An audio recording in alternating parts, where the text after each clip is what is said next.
Speaking of subjects for your documentary, is there some place that's sort of like the Craigslist for documentarians when it comes to finding subjects, or is it just a matter of observation? People that do documentaries are just sort of voyeurs and they find interesting Yeah, people. no, it's life, really. I mean, it's just what you see that interests you. When I was starting the movie I did called Border War, it was a time in Los Angeles, and it's still going on, when we started to see a bunch of activity on the border with cartels, with human smugglers and drug smugglers. And when I was trying to fund the film in Washington, D.C., they weren't seeing the same level of concern. And I was a little bit ahead of the curve on that, and they were saying, "We don't see any border war. What are you talking about? There's nothing going on the border." So it's really observing around you what interests you, what will sustain you.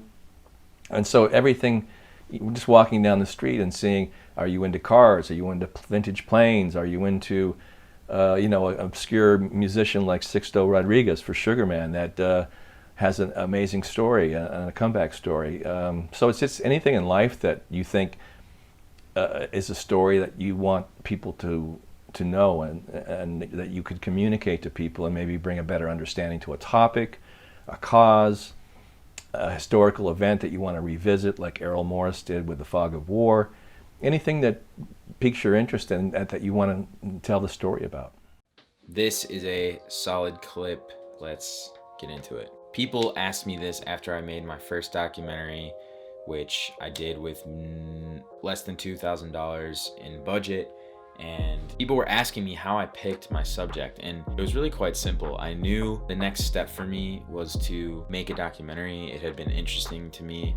It was an idea that I had been twiddling around with for a long time. I took what was in front of me. I was basically the social media manager for the baseball team in my high school.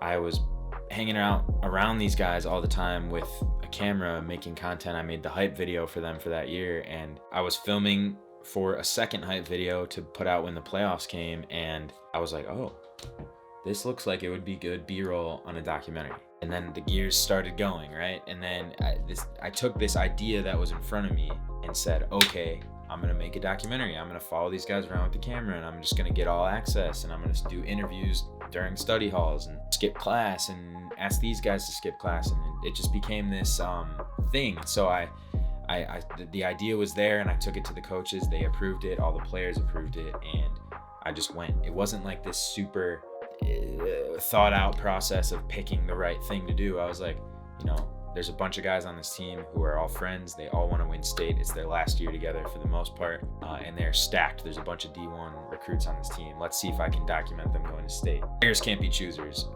If you want to make a documentary, that should be more important than what you want to make a documentary about. I could look around my room and find objects that I could probably tell a story about, and or make some kind of short film about. Like what the interviewer asked in that clip, are documentarians just voyeurs? And I like to think for myself, yes, because our job is to take little things in life and make them have meaning, right? And through story. That's what people have been doing that for generations and thousands of generations. We have a 5,000-year-old book that our whole world knows about, full of stories that explain how the universe works. That's called the Bible. I mean, if that's not the greatest example of storytelling to make sense of things, I don't know what is. Greek mythology, same thing. And now we do it with movies. Now we do it with creating content on social media. Now we do it through advertising. Now we do it through reading books and audiobooks and blah, blah, blah. Beggars can't be choosers. If you find a good idea for something, don't even think about it. Don't even ask permission like I did. Just do it and ask for forgiveness later. That's literally the best advice I could give any young filmmaker who was in my position 2 years ago, when I knew the next step was to stop doing these little vlogs and start making a real documentary. Not to downplay vlogs or anything, because I still have love for doing that and plan on doing it in the future. I'm even working on some cool vlogs right now. But I knew the next step for me creatively was to make a documentary, and I did that all by myself. I started on this little point and shoot. I'll show you guys.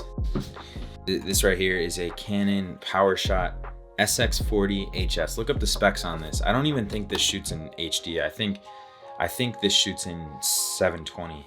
But this is what I started on, and then I eventually bought a real DSLR, a Canon 80D, and I didn't hesitate. I didn't ask anyone for gear. I took what I had and said, yo, do you guys mind if I do this? Of course they said yeah, because who wouldn't want a documentary made about them? And I did it.